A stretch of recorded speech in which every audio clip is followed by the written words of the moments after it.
DC rants. What are we ranting about this week, Konami? Not specifically Konami. I'd like to talk about... It's Konami inspired. Yeah. I'd like to talk about series... Okay, yeah. When a series takes a change from what is norm for that series. Okay. So the best example right now is Metal Gear Solid branching out from being a stealth espionage stealth game to being what looks like a survival horror game. Which this might not be part of the main series. This might just be a spin-off thing. Exactly like Revengeance. So they've done it before. Right.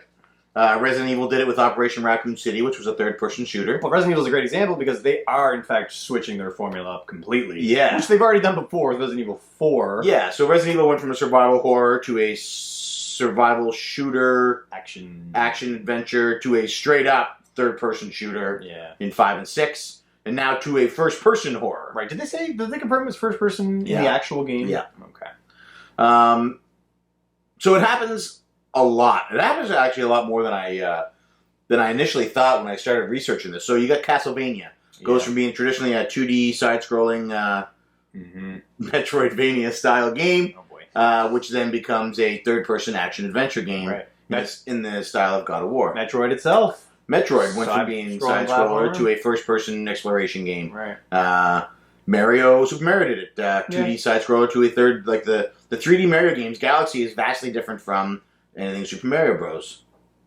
You know what I mean? And that was a change. Super Mario 64 was 64, man. Was where that started. It was huge. So series change all the time. Sometimes for the better, sometimes for the worse. Sometimes it's just a change. Sometimes change is just change. Right. And Mario was a great example of a good... It was good when they changed it. Right. There's a lot that aren't good, though. Yeah. I don't like the new Castlevania feel. It's more God of War-y. It is... I played Lords of Shadow. And Me too. If the game had been labeled as something other than Castlevania, I really enjoyed it up to the end. Here's the thing.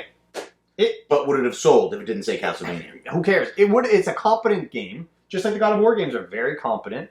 But I don't have the interest in... All those games are so similar that if I'm in the mood for it, it's great every now and then, but I wish it wasn't a Castlevania game. I would have gladly played that game if I was in the mood for a God of War game some other time, but... I think the sales speak for it, that the sales of those games were not as good as the sales for Symphony of the Night and some of the GBA games. Actually, I never looked into this. It could have sold really well, I don't know. They did make 3 games in the series, so... Huh. But anyway... and it definitely sold because it had the cast. It was originally not even going to be a Castlevania game. They just slapped that on later. Yeah. But yeah, what other ones come to mind? Look around here. There's a lot. Yeah. Mega Man, when it went to Mega Man Legends, didn't do very well. Spin-off. Great game, though. I liked it. So I don't know. I think... Okay, sorry to interrupt you. And movies do it too. Like, look at the Star Trek. So you get the original Star Trek movies, which are... And you look at the Star Trek TV show, you look at the movies, and it's supposed to be about exploration and meeting and science. But if you look at the new J.J. Abrams movies, they play more like a Star Wars movie. It's more about action and adventure and... True. You know what I mean? So even movies change their style. You just made me think of something with Mega Man Legends. They switched it up. They went to Mega Man Legends, but they also kept doing their side-scrolling platformers. Right. And I like when they do that. Kind of like Metal Gear Solid. They did Revengeance, but then they kept the regular series.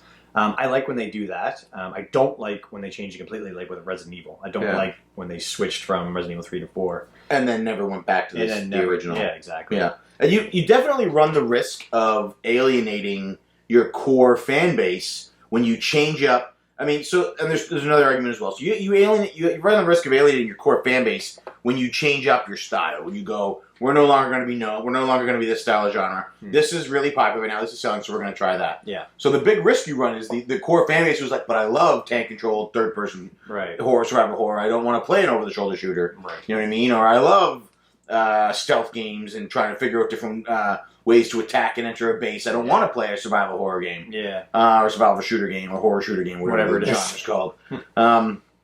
You run that risk. But as well, if you continually repeat the same thing over and over again, then you also get people who say, "Oh, you just recycle the same thing every time. It's the same thing every time. Why would I keep buying these?" It's true. So really, it's a no-win situation. You're damned if you do, you're damned if you don't. If you keep it the same tried and true formula that works, people will complain that you're just reiterating the same stuff over and over again. And if you change things, people will complain that you're changing things. You shouldn't change things. You can't win. So, although I think back to the Mega Man on the NES, there's 6 games that if you took a screenshot from any one of those games, you wouldn't know unless you've played them all. Yeah.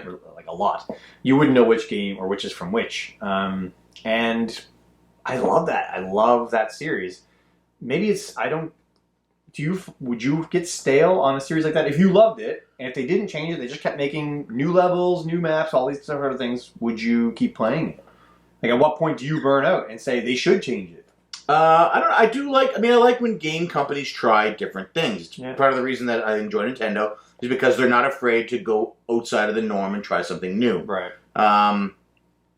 So I do like a difference. You know what I mean? I do like when they take chances. Yeah. But like you said, take that chance, and as well, you don't have to name it Metal Gear Solid Survive. It's true. You could just call it, Zombie Face Shooter Survive, or whatever you want to call it, right?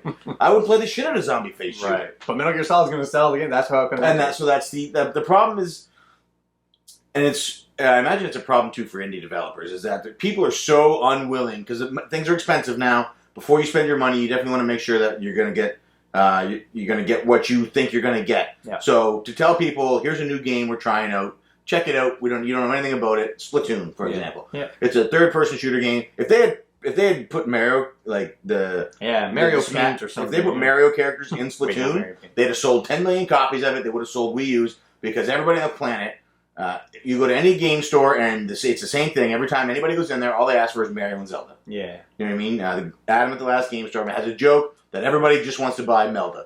He said his example is he could have a game in his hands that says, this game is pure happiness, and when you play this game, you will experience joy like you've never experienced before in your life. And if it doesn't have Mario on the cover, 75% of the people that walk into his store on a day-to-day basis, like the regular, everyday people, will walk out and say, no, it's not Mario. Yeah. So putting that familiar name brand on there, putting that familiar stamp saying, this is a Metal Gear game, you like Metal Gear games, might help sell things. Oh, yeah, definitely. Does it hurt in the long run? Does somebody buy it going right on a Metal Gear game and like, holy fuck, I'm not stealthing around these zombies, I'm shooting them in their big glowing red weak spots. Have you watched the trailer? No. It's something. I have no interest. It's like Silent Gear Solid. But yeah, I mean, what do you guys think? Do you like when they mix it up? Do you like spin-offs? Like that kind of thing? Do you wish everything would just stay the same? Yeah. What do you like? Yeah. See, I love the Mega Man X series. But they kept going with the original Mega Man series as well. They had 7 and 8 come out after the X series started. Which sold better? I would think the X, because they stopped at 8. As much as I hate to say it, it doesn't matter what we think as fans. No, it doesn't. What they're going to make is what sells better. Right. They're a company, they want to make money. Yeah. So it doesn't matter how much you love the original Mega Man series. If X is outselling it in double digits, they're going to stop putting money into the one that's not selling. Right.